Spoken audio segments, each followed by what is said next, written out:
We pivoted very early. We saw that the main kind of use of blockchain was really in the crypto space. So we decided we would use the underlying tech that we build to build an app, a very user-friendly app that would allow anybody to kind of access the benefits of decentralized technology and cryptocurrencies, etc.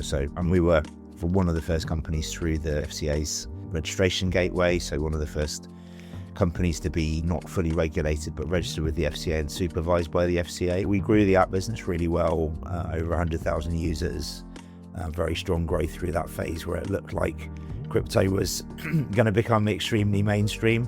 And then many people would have had a bad experience in 2022 and the market fell away. But we'd seen enough. We understand that the crypto markets are cyclical. We went back to our investors. We explained this idea that we wanted to build out the core tech that powered our app into a platform.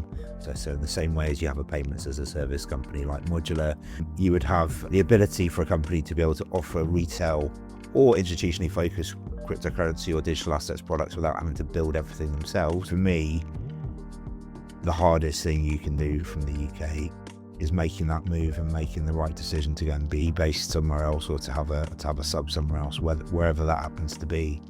It's one of the most challenging parts of any scaling journey. So for us, very clearly, internationalization, I think, has been the driver in trying to learn from people who've done it successfully, having access to the trade missions.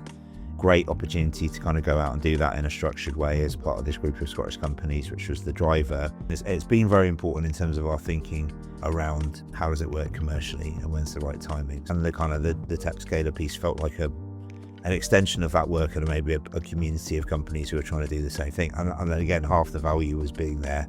There's some amazing other entrepreneurs from completely different spaces. The spectrum of founders on that trip was amazing. I'm also a big advocate of that kind of stage-based peer group stuff. We did one of the early Tech Nation FinTech cohort business. The peer group from that cohort is still extremely important to me because most of the others have been through similar journeys that we have. They've upsized, they've downsized, they've grown quickly, they've tried things, and actually the peer part is, I think, something that I felt was missing in Scotland.